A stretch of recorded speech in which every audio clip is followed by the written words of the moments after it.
guys, how's it going? Today we are starting our tomato seeds, 26 varieties. This is what we're looking at, 26 beautiful types of tomatoes here. And why on earth am I planting 26 varieties?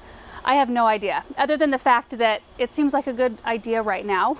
It looks like it does outside, kind of overcast gray, nothing's growing yet. I might regret it later on this season. Some of the seeds I have here today are odd varieties that I don't see normally offered as a plant down at a garden center, and that's one of the big benefits of starting some of your plants from seed if you want to try some varieties that are just unique, things that you don't see normally. Some of these that I'm starting today are normal, like Beefsteak and Big Boy. You see those tomato varieties offered like very commonly, and I could pick those up down at the garden center, but I figured I may as well just grow all the different varieties I have on hand.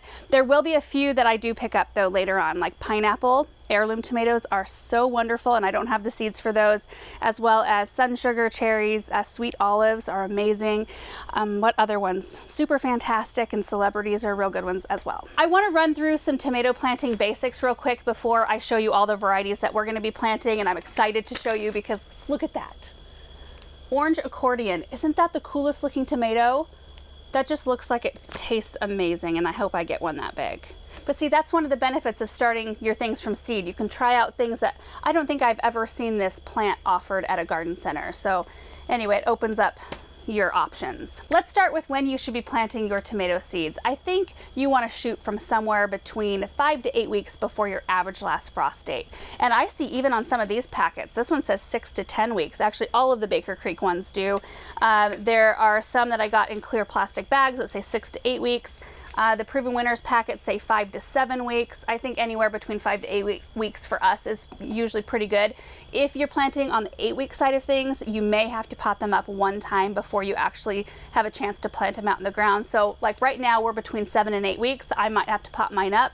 It just kind of depends on how things are going out here, what the temperatures are like, and so on. In terms of actually planting the seeds, it's all pretty standard. I use our seed starting mix right here. We plant the seeds 1/4 of an inch deep. I'm going to be putting these on a heat mat, which is not 100% necessary. I did not start these on a heat mat. They're just inside in normal inside temperatures right around 70. But if you can start them on a mat that's about 75 to 85 degrees, you'll have really fast germination. And then once they've all germinated, they'll move off the heat mat, and then they'll grow on in here, what maintains about anywhere between 60 and 70 degrees typically, unless it heats up during the day. I also use a humidity dome, and that's not 100% necessary either, but I tend to like to use it while they're germinating. Until the whole flat's germinated, it helps me with moisture levels. We're so dry here that if I stretch my watering out too far, or if I accidentally miss a day, I could lose my crop if my seed trays dry out. So humidity domes really, really help with that in the beginning stages. And then once they've germinated, I don't use them anymore. And last are the different types of tomatoes that you can plant, which can make a difference depending on what kind of space you have, when you want to be harvesting them. If you are harvesting them to can, you may want a big crop all at the same time as opposed to having them fruit through the whole season. So you'll see the words indeterminate, determinate, and semi-determinate on tags or on your seed packets. Indeterminate tomatoes are types that will flower and set fruit all through the whole season. So you'll get a nice consistent crop. Some of them will bear heavier, middle, like beginning to middle part of the season, and then will continue to fruit through the end, but maybe not quite as heavy. They're also a type that you need to trellis. You need to either have a cage or a support of some kind, because they are robust, vigorous growers, and they will keep growing vertically as long as you keep trellising them up. They're also a type you may want to consider pruning. We've done pruning videos before. That will help the plant send energy into a lot of fruit production. It'll also help keep the plant healthy because you're pruning out some of that foliar growth, and it'll help with airflow and light getting to all the plant. It's a really good practice to keep up on. I'm horrible at doing that. I'm pretty good in the beginning of the season, and then towards the end, especially when I'm planting this many varieties, I kind of fall off sometimes keeping up on it, but it's a good idea. Determinate tomatoes, they are shorter growing. They grow to a determined size and then they stop. So they're more compact. Oftentimes you'll see on a tag, if you don't see the word determinate, you'll see like compact, dwarf, bush type containers. That all means that they are going to stay a specific size. Also, they usually flower and set their fruit within a certain window. So they're a really good type to, make sure you have a big crop all at once so that you can can or preserve if you're wanting to do that. And then you'll find semi-determinate varieties, which kind of fall somewhere in between. You'll usually get the indeterminate type flowering and fruit set, so it'll set through the whole season, but with the smaller statured plant, which oftentimes that's a really highly desired type, because those big tomatoes can be kind of a beast. Oh, real quick, I wanted to run through the differences between heirloom versus hybrid versus open pollinated. So tomatoes are self-pollinating plants, and typically they don't have a problem cross-pollinating, because when they're in bloom stage, and I'll try to get a close-up picture of this, when they're in bloom stage, each flower has both male and female parts, and typically they pollinate while the flower is still kind of closed. But sometimes you'll get a bee that will get some pollen from one plant and make it to another plant, and you will get some cross-pollination, but the chances are fairly slim. So with your heirloom varieties, those are typically varieties that have been handed down from generation to generation. They've been around for a really long time, and they are all open pollinated, which means that you can gather the seeds from an heirloom type tomato and you can plant them the next year, and you're most likely going to get the same variety that you planted the year before. Open pollinated varieties mean the same thing in terms of you can gather seeds and plant them the next year. Not all open pollinated varieties though are heirloom, but all heirloom varieties are open pollinated as far as I know. And then you have your hybrids, which are a cross between two different parent plants to get something specific. Usually you're trying to gather up the good genetics from two different types of tomatoes. You're trying to combine them into one variety. When you gather seeds from that type of tomato and you plant them the next year, you might get one of the parent plants, you might get some weird off variety. So it's not typically one that you want to gather seeds from year to year. So if that's something that you're trying to do, you want to look for open pollinated or heirloom varieties. I hope all of that was not confusing. So we are going to go through all the varieties I have sitting here, which I'm super excited about. All right, I think I want a chair for this part. So I have them laid out here all alphabetically. Let me just run through each variety quick, and then we'll go more into detail. So in total, we have Beefsteak, Bellini, Big Boy, Black Beauty, Black Crim, Black Prince, Black Strawberry, Blue Cream Berries, Bosque Blue Bumblebee, Campari, Cherry Falls, Castelluto, Genovese, Dr. White Cheese, is that how you say it, or whatever, Dr. White Cheese Yellow, Evil Olive, Good Hearted, Garden Gem, Garden Treasure, Green Zebra, which I have not had good luck with in the past. I'm gonna try it one more time. Heel Marmande, Husky Cherry, Orange Accordion, Patio Sunshine, Purple Rain, Sausage, Spoon, and Sweet Aperitif. Let's start with the first one. This is an heirloom called Beefsteak. This is a favorite in our area. Huge fruit, usually between a half and 1 full pound, really meaty. I love heirloom tomatoes like this because they usually have a very high, like, I hate the word flesh, but flesh versus like seeds and juice. It's just a very meaty tomato that way. So when I'm cutting into it and putting it on a plate to eat fresh, I don't have like juice and seeds running everywhere. I get a lot of tomato. I love to use this for like caprese salad, where you're putting mozzarella and basil. So, oh, that's making my mouth water. So good. I can't wait to eat these. They are an indeterminate type, so they require a cage or a trellis of some kind to support them as they grow. They mature in typically like 80 to 100 days. This packet says 78 days. And what that means is from the moment you set the plant out or plant the plant in the ground, not from the moment you plant the seed. So we're going to start seeds today. When we plant them outside in the garden, then it'll be 78 or 80 days to 100 days for the fruit to start to mature. On these larger heirloom type tomatoes, it usually takes a fairly long growing season to get them to mature and produce quite a lot. For shorter areas, there are some varieties. Let's see, I think it's like Black Prince that is an heirloom that matures a lot quicker, or Black Beauty. I don't know, we'll go over it. Anyway, you want a long growing season for a lot of these big size heirlooms. The next one is Bellini, which I've never grown before. So this one is a large cocktail type tomato. So nice round tomatoes, bright orange, supposedly have really sweet, low acid fruit. So I'm really excited to taste these, and they're resistant to cracking. Cracking in tomatoes usually forms where the stem attaches to the tomato. You'll see little cracks form down the side. Usually a water issue if you have them in an inconsistent watering sort of situation where they're being kept dry for too long, and then you get a deluge of rain and then they're dry again. That constant like ebb and flow of water or a huge influx of water will maybe cause the cracking to happen. We have ours typically set up on a drip system, not typically, always set up on a drip system here in our garden, so they get very consistent water. We do deal with a little bit of cracking. I think some varieties are more prone to it than others, but it's not something we usually deal with because it's so consistent. I don't know if I said these are indeterminate, so do need to be supported as they grow. Next we have Big Boy, which is an 80-day maturity tomato, a large slicer type, and this is one of those indeterminate types that bears very heavily in the middle of the season, and it will continue to bear throughout the rest, but it's not quite as much as that first big influx of fruit. These can produce, if you have a 10-week or more season, they can produce over 100 pounds per plant, which is amazing. And these are also resistant to cracking. We've got another indeterminate type here called Black Beauty. This is, they say, the world's darkest tomato. So they get a black skin, like a kind of blue-black skin in most situations, and then the interior or the flesh of the tomato is really dark red. I actually grew these last year. We tried the Florida weave method, which we may try again at some point, but kind of failed at that because I had them exposed to too much wind and the elements, and they need to be a little bit more protected when you are pruning them so heavily, which is what the Florida weave method is all about. I did get a few tomatoes off of this plant though, and they were really delicious. 80-day maturity on this one. Next, Black Crim here is another indeterminate, 70 to 90-day maturity on this one, and it's got like medium to large size fruit that are kind of a purple red, sometimes with a little bit of green coloration toward the top, like the shoulders of the tomato where it starts to kind of curve up toward the stem. They're really pretty and they are very, very tasty. Black Prince is the one, the heirloom type that you can get away with in a shorter growing season. The tomatoes will start to ripen 2 months after planting your plant out, so that's 60 days roughly.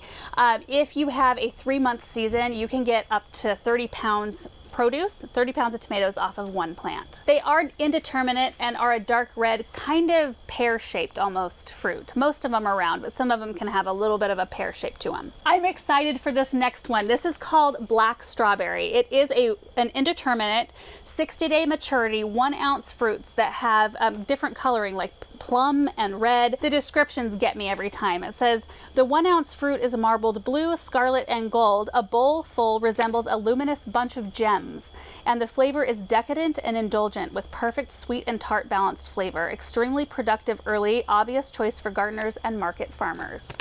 Wonder who comes up with all these descriptions. I love them. This next one is a new one to me as well. It's called Blue Cream Berries. So they are an indeterminate cherry type tomato that are supposedly very, very sweet and really productive, like very prolific. You'll get a ton of fruit from them, and they're cream cherry tomatoes with splashes of blue. I got another one that's new to me that's similar to the Blue Cream Berries, but it's called Bosque Blue Bumblebee. And these tomatoes can be upwards of 2 ounces. So they're a little bit bigger than I think the Blue Cream Berries are. They say that they are delectable, perfect for snacking, 75-day maturity, indeterminate, but it'll be interesting to kind of put some of these up against each other and determine flavors, which ones we should maybe grow going forward, which ones we can phase out. Next is a Campari tomato, which is one of my favorites to buy in the grocery store. If I'm buying a tomato, I will buy cherry tomatoes and or Campari tomatoes because they typically always have a fairly good flavor even off season. It's tough to buy tomatoes off season when you're used to growing them, and the flavor when you grow them in your own garden is just, you can't compare anything to it. But they are a 70 to 90 day usually maturity. They're really sweet, low in acid, and they're very consistently flavored. Next we have Cherry Falls, which I have grown before. They're cherry tomatoes. They're good for, well, Cherry Falls are good for like a cascading type element out of a hanging basket. 1.5 inch fruit, really sweet. I kind of wanted to plant them up next to the Good Hearted, which I have going here. The Good Hearted are so incredibly good, and it's been a couple years since I've grown the Cherry Falls. I thought I would grow both of them and try them together. Next one, I'm not 100% sure I pronounce it right, but Costoluto Genovese. A really interesting looking tomato. They've got kind of a flattened appearance with heavy ribbing around the outside. They're 70 to 80 day maturity, which I feel like for an heirloom is a pretty good, it's like slightly on the early side. And I guess this is a really popular choice of chefs with really good flavor. Excited about that. I'm excited about all these. I wonder how many times I've said the word excited today already. Next is Dr. White Cheese Yellow, which I've never grown before or tasted before. It says that they have a smooth texture with a very tropical taste, which is intriguing to me. And these can reach upwards of 1 pound each. So huge tomatoes. They're indeterminate, an 80-day. Next we have Evil Olive, which I have some of these plants going right now. I started them right alongside the other tomatoes that I was experimenting with this winter, but these are an interesting type. The tomatoes are like 2-ounce size and they're more crunchy. So you can grow these as kind of like a tomatillo type and use them in salsas and things like that. They start off an olive green color, and as they mature, they get kind of some red streaking down the fruit. There's kind of like red in the interior too. One of you guys sent these to me and I was really excited to just give them a try. And they produce really long trusses of fruit as well, which I thought would be pretty for flower arrangements.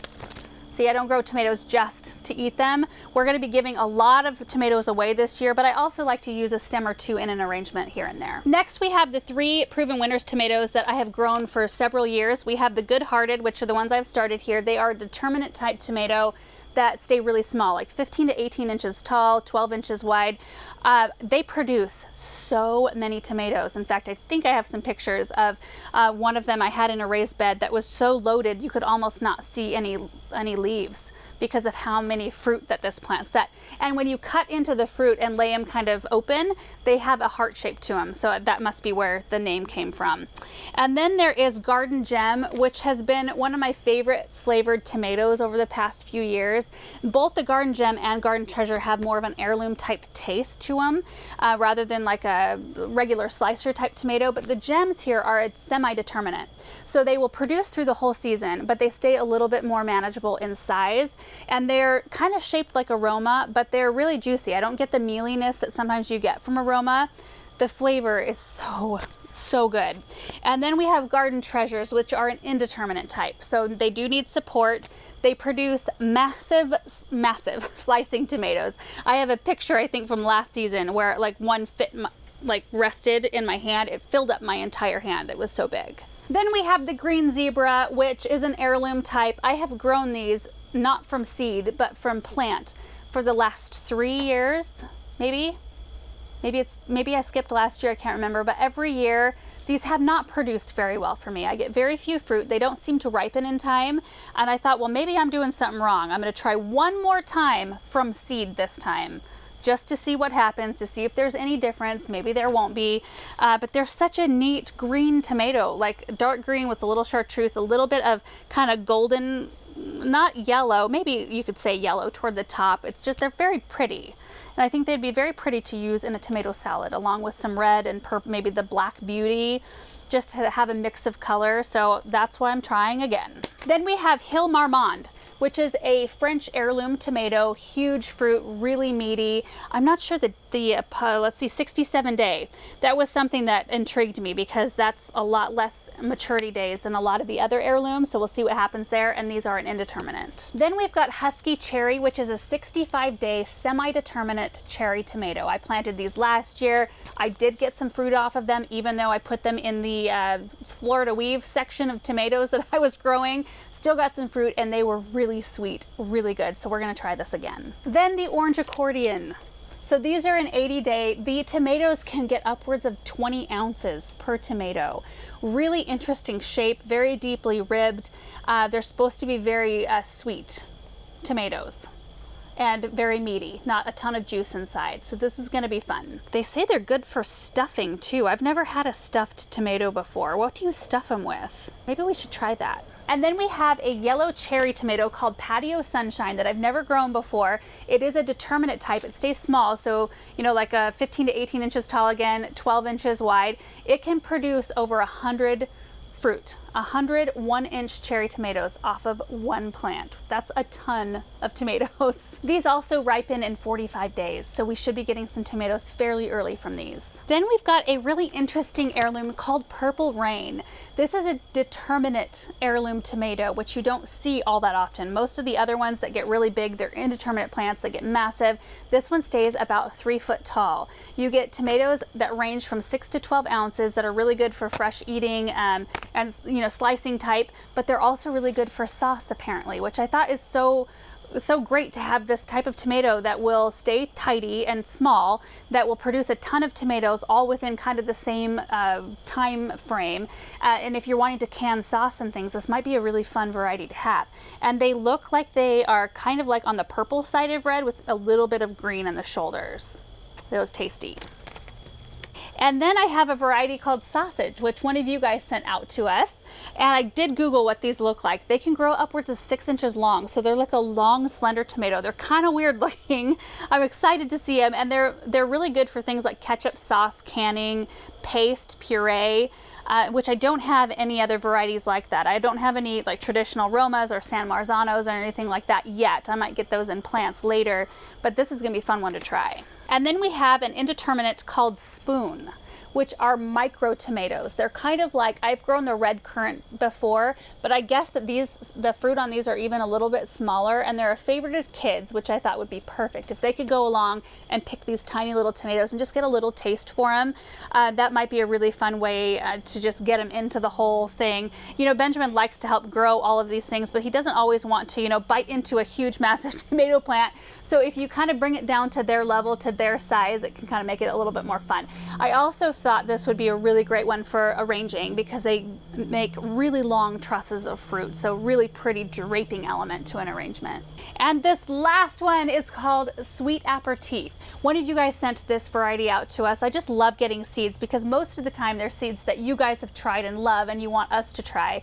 This one has an interesting description. So it says that the flavor is really unique, really wonderful, sweet, with almost like complex wine taste, but also with a little bit of a tropical vibe. I can't even imagine what that would taste like, but they're small fruit. Indeterminate, really vigorous, prolific plant, and they have a really thin skin, but they're still crack resistant even though their skin is so thin. Should be interesting. Okay guys, those are all the tomatoes that we're gonna plant today. I'm gonna go ahead and plant 2 of our pots, which I'm using these pots right here. These are the seed starting pots that are compostable from Proven Winners right here. And that's what I have the Good Hearted tomatoes in right there. Anyway, I have 52 pots, so I'm gonna plant 2 pots of each one of these varieties. I'm only going to keep 1 plant, so I'll select the plant that I want to keep for our garden, and then I'm going to give the rest of the plants away in the end.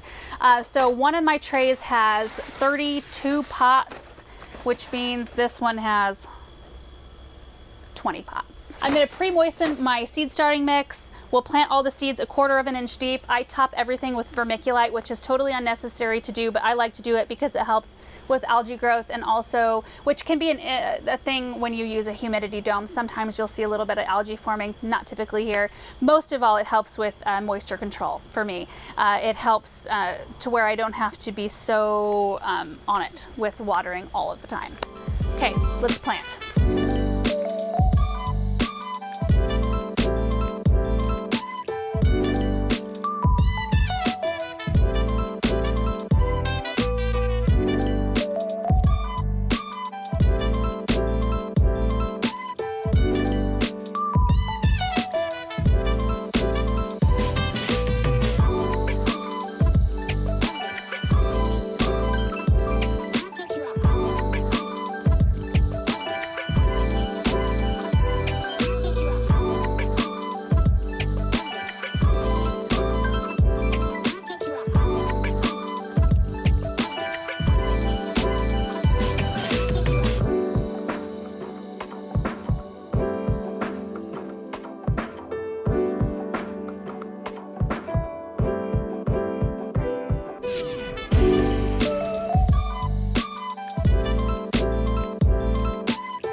All planted, sitting on the heat mat, ready to be domed. I've got their dome sitting right here, and that is a thing of beauty. Oh, I am so looking forward to seeing how all of these do. For all of the new tomato seeds that I had for this year, I used 2 to 3 seeds per cell. Tomato seeds usually last somewhere between, I think it's 4 and 6 years. They may last longer than that, but your germination rate just goes down every year that you keep them on hand. And some of mine I've had for quite a long time. So in some of the cells, I used like 6, 7, 8 seeds on some of those really old varieties. That way I kind of ensure that I'm going to have at least 1 or 2 come up, and then I'll thin further from there. So these will just sit here with their domes on the heat mat until we have all of them germinate. Once that happens, we'll take the domes off, we'll remove them from the heat mats, and they will just hang out in here and grow on. And once they get up and going a little bit, I do start fertilizing with like a liquid grow fertilizer. I think I've showed it to you before. I don't know if I have any out here. I don't think I do. Maybe we can pop a picture of it up on the screen. I usually start with half strength for a couple of weeks, and then I kick it up to full strength once they've put on a little bit more growth. Like at this point, these tomatoes right here that have blooms on them and everything, they're getting full strength fertilizer, and it's on my list this week to pot those up into larger containers. And that is it for today's project. I hope you guys enjoyed it. I hope it was helpful, and we will see you in the next video.